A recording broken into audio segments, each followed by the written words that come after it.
Assalamualaikum warahmatullahi wabarakatuh. Halo teman-teman, hari ini kita akan sharing tentang keselamatan pasien. Pada video yang kali ini kita akan membahas soal dan pembahasan yang berhubungan dengan kasus-kasus keselamatan pasien ya teman-teman. Untuk soal dan pembahasan yang berhubungan dengan teori, bisa teman-teman lihat di channel YouTube kami di video-video sebelumnya. Terima kasih, semoga bermanfaat. Soal pertama, di rumah sakit Z, terjadi penculikan bayi. Kejadian ini merupakan A. KTD, B. KNC, C. KPC, D. KTC, E. Sentinel. Jawabannya adalah E ya teman-teman. Sentinel. Kejadian tidak diharapkan yang menyebabkan kematian, cedera permanen itu disebut dengan sentinel. Nah, ini yang dimaksudnya ada penculikan anak. Karena anaknya benar-benar hilang ya teman-teman. Kemudian soal nomor 2, karena tembok lantai 3 rumah sakit X tidak dipagar dengan baik, ada pasien yang lompat bunuh diri. Kejadian ini disebut A. KTD, B. KNC, C. KPC, D. KTC, E. Sentinel. Jawabannya adalah E ya teman-teman, sentinel. Pokoknya kalau di rumah sakit ada kejadian, insiden yang menyebabkan pasien, keluarga pasien dan sejenisnya itu meninggal, cacat permanen, cedera berat, itu masuk ke dalam sentinel. Beda dengan kasus pasien datang ke rumah sakit karena bunuh diri. Itu beda ya. Misalnya datang ke IGD nih udah mau percobaan bunuh diri, itu bukan sentinel ya teman-teman. Ataupun dia meninggal tapi di rumah karena bunuh diri, itu juga bukan sentinel. Kemudian ya teman-teman, yang termasuk kategori sentinel, nih ada salah satunya bunuh diri di rumah sakit. Soal nomor 3, perawat X salah memberikan transfusi pada pasien yang tidak seharusnya ditransfusi. Setelah ditransfusi, badan pasien tersebut bentol-bentol dan pasien mulai sesak nafas. Gejala berkurang setelah ditangani cepat oleh dokter. Kejadian ini disebut A. Near miss, B. KNC, C. KTD, D. KPC, E. KTC. Ini jawabannya adalah KTD ya teman-teman. Kejadian tidak diharapkan karena insidennya itu sudah dilakukan dan sudah menimbulkan cedera, yaitu bentol-bentol, sesak napas, walaupun cederanya belum berat karena bisa ditangani cepat oleh dokter. Kalau near miss ini sama dengan KNC ya teman-teman. Tapi kalau seandainya transfusinya ini setelah ditransfusi cedera yang terjadi pada pasiennya jadi shock anafilaktik teman-teman, itu jadinya kejadian dan meninggal, akhirnya itu sentinel ya teman-teman, bukan KTD lagi. Nah ini teman-teman tadi definisi KTD, KTC, KPC, KNC itu udah dijelaskan di video yang sebelumnya ya teman-teman. Nanti bisa teman-teman baca-baca ulang lagi, untuk linknya ada di description box. Soal nomor 4, penempatan defibrilator standby di IGD ternyata rusak dan tidak dapat digunakan, merupakan A. KPC, B. KNC, C. KTC, D. KTD, E. Sentinel. Jawabannya adalah KPC ya teman-teman. Kondisi potensi cedera, karena di cerita ini belum ada cedera apapun, kecuali ditambah ceritanya gini, tidak dapat digunakan sehingga ketika ada pasien yang gawat, pasien tersebut meninggal, itu jadinya sentinel ya teman-teman. Tapi kalau cuma ceritanya batas ini, cuma ngasih tahu kalau ada defib yang rusak dan belum ada kejadian apapun, itu masih kondisi potensi cedera. Oke. Nah, ini contoh-contohnya, contoh KPC, contoh KNC atau near miss, contoh KTC, contoh KTD. Kemudian soal nomor 5, bisa soal-soalnya teman-teman baca ya. Karena ini cukup panjang, bisa dibaca. Silakan.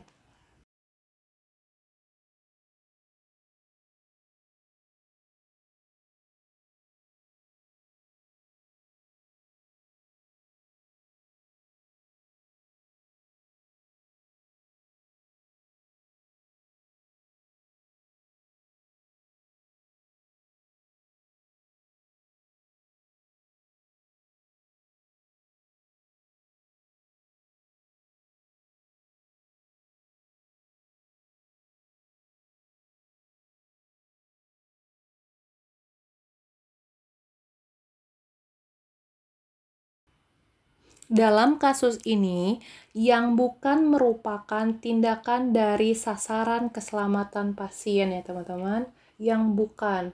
Nah, jawabannya adalah A. Dokter IGD melakukan tulbakon dan menulis sebar. B. Perawat memasang gelang biru di tangan pasien.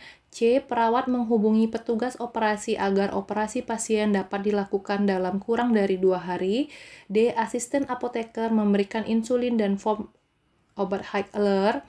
E. Petugas operasi memastikan lokasi operasi yang telah ditandai. Jawabannya adalah yang C ya teman-teman, kalau yang bukan. Karena yang C ini adalah untuk melakukan operasi kurang dari dalam 2 hari, itu termasuk dalam SPM ya teman-teman, standar pelayanan minimal rumah sakit. Kalau SKP tadi yang pertama ada identifikasi pasien, itu dengan memasang gelang. Yang kedua itu ada apa teman-teman? Ini komunikasi efektif, menuliskan tulbakon atau sebar. Yang ketiga, hati-hati dengan obat-obat yang kira-kira berpotensi teman-teman. Ini benar.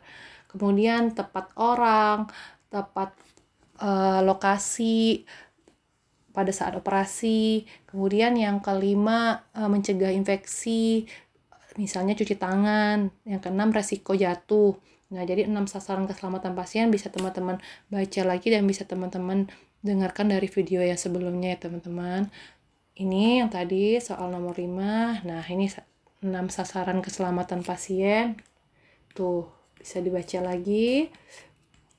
Ada 6 ya teman-teman. Kemudian soal selanjutnya nomor 6, seorang nenek pasien dispepsia ditemukan meninggal tergeletak di kamar mandi rumah sakit yang tidak memiliki pegangan di kamar mandi. Tindakan yang harus dilakukan untuk insiden tersebut adalah A. RCA, B. FMEA, C. Investigasi sederhana, D. A dan B benar, E. Semua benar. Jawabannya adalah RCA ya teman-teman. Kalau ini diagnosisnya apa teman-teman? Kejadiannya sentinel ya teman-teman. Karena kejadiannya membuat pasien meninggal, bukan karena penyakitnya. Karena penyakit nenek ini cuma dispepsia biasa teman-teman. Dan di sini di soalnya udah dijelasin tidak memiliki pegangan di kamar mandi. Jadi ini termasuk sentinel ya teman-teman. Yang dibuat kalau terjadi sentinel adalah RCA paling lama 45 hari setelah kejadian. Kalau FMEA ini untuk proses ya teman-teman, menganalisis proses. Dia jadi yang sebelum kejadian kita udah menganalisis duluan. Kalau RCA sudah kejadian baru dianalisis. Kalau FMEA yang sebelum kejadian, misalnya kayak KPC tadi, itu mungkin kita menghayal apa sih di rumah sakit atau di puskesmas kita ini yang berisiko bakal menyebabkan insiden. Nah, itu dibuat FMEA ya teman-teman. Kalau investigasi sederhana itu untuk kejadian-kejadian yang sederhana, misal kejadian KTD yang ringan atau sedang, itu dibuat investigasi sederhana. Oke, ini perbedaan FMEA dengan RCA teman-teman. Kemudian, nah ini untuk teman-teman bisa tahu ini kenapa masuk ke sentinel ya teman-teman. Ini gampang karena dia langsung meninggal, berarti kita udah tahu sentinel. Tapi kalau seandainya dia soal yang lain gimana teman-teman? Nah ini ya teman-teman, untuk mengetahuinya pertama sekali yang harus kita ketahui itu adalah dampak klinisnya teman-teman. Ya semoga aja yang buat soal ini sebenarnya simple, kalau udah ngerti simple ini teman-teman, tapi terlihat agak ribet aja. Semoga aja yang buat soal, kalaupun dia buat soal dia ngasih bagan ini, jadi kita tinggal nentuin aja, kan gampang. Kalau dia nyuruh kita ngapal, it's okay juga lah, kita pelajari aja ya. Nah, pertama, dampak klinis yang harus kita nilai. Dia termasuk dampak klinis yang seperti apa? Apakah minor? Ataukah tidak signifikan? Kalau minor itu cedera ringan. Misalnya, luka lecet teman-teman. Nah, kalau moderat, cederanya sedang. Luka robek, kemudian berkurangnya fungsi motorik atau sensorik atau intelektual, reversibel, tidak berhubungan dengan penyakit, setiap kasus yang memperpanjang perawatan. Kemudian kalau mayor, itu cederanya udah luas sama berat teman-teman, cacat, lumpuh, Kemudian kalau katatropik itu udah kematian. Nah, kemudian setelah menilai dampaknya, klinisnya, kita ingat soal tadi ya, jatuh meninggal, berarti dia termasuk ke dalam katatropik. Kemudian kita nilai tingkatannya. Sangat jarang terjadi, itu lebih dari 5 tahun baru terjadi sekali. Nah, itu sangat jarang terjadi ya teman-teman. Kalau jarang itu dalam 2-5 tahun terjadinya sekali. Kalau mungkin 1-2 tahun. Kemudian kalau sering, itu dalam setahun terjadi beberapa kali. Kalau sangat sering, udah bulan mainannya teman-teman.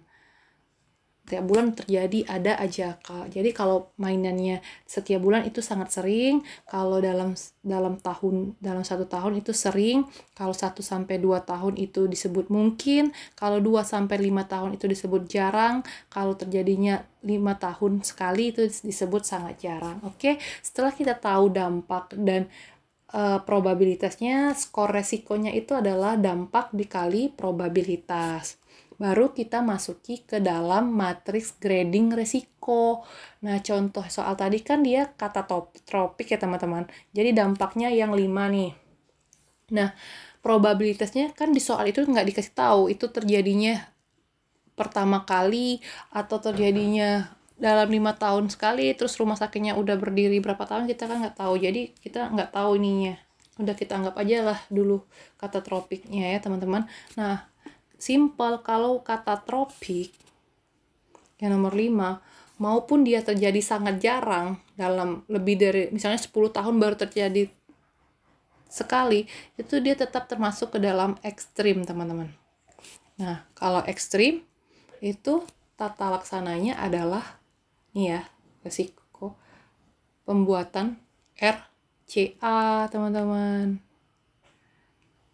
Nah, jadi tadi seperti yang sudah saya bilang, kalau dia itu meninggal, sentinel, itu pasti udah buat RCA. Nggak usah pusing-pusing mikirin matriks grading, jawabannya pasti RCA. Tapi kalau dia yang lain, nah itu hati-hati teman-teman. Misalnya dia cederanya cuma luka robek ya teman-teman. Kemudian kita harus tahu dulu terjadinya berapa kali. Kalau dia luka robek ternyata terjadinya misalnya pasien jatuh dari tempat tidur, kemudian tangan kirinya cedera luka robek. Hal ini terjadi 1 kali dalam 3 tahun ini. Berarti dia yang ini ya teman-teman. Yang ini kan. Dia memang moderat, luka robek kan moderat, kita tarik ke bawah. Kalau terjadinya 1 kali dalam 3 tahun berarti yang ini, berarti warnanya hijau. Kalau warnanya hijau dia disebut moderat. Kalau moderat, yang ini teman-teman warna hijau nih, biru dan hijau itu tata laksananya investigasi sederhana. Nih pokoknya kalau yang biru sama hijau itu tata laksananya investigasi sederhana. Tapi kalau yang kuning sama yang merah itu tata laksananya buat RCA. Nah, soal nomor 7, coba kita latihan. Semoga teman-teman udah paham ya dengan apa yang diajarkan tadi. Soal nomor 7, kasur dekubitus yang akan digunakan untuk pasien meledak ketika dipompa, sehingga tangan pasien tersebut lecet. Hal ini sebelumnya belum pernah terjadi. Tindakan yang harus dilakukan untuk insiden tersebut adalah lecet, teman-teman. Kalau lecet berarti dampaknya adalah hal ini sebelumnya belum pernah terjadi ya, dia bilang teman-teman. Nih, kita kembali kalau teman-teman masih lupa dengan bagiannya ini. Dia bilang lecet. Kalau lecet berarti minor ya teman-teman. Dampaknya minor. Oke, dampaknya minor, berarti yang ini ya. Kemudian dia bilang hal ini sebelumnya belum pernah terjadi. Kita nggak tahu nih rumah sakitnya udah berdiri 10 tahun, apa baru 1 tahun. Kalau dia baru 1 tahun atau baru 1 bulan udah terjadi sekali kan kita nggak tahu. Tapi apapun berapapun kalinya, kalau dia minor, itu kan pilihannya kalau nggak moderat pasti rendah insidennya ya. Nah, untuk tata laksana moderat ataupun rendah, itu tata laksananya sama. Jadi kita nggak usah pusing-pusing, investigasi sederhana. Jadi jawabannya adalah C. Oke teman-teman, selesai 7 soal kasus tersebut. Semoga teman-teman mengerti. Kalau belum mengerti bisa dilihat lagi videonya. Semoga soal-soal yang diberikan ini bermanfaat untuk kita semua dan kita bisa lulus CPNS tahun ini. Assalamualaikum, terima kasih.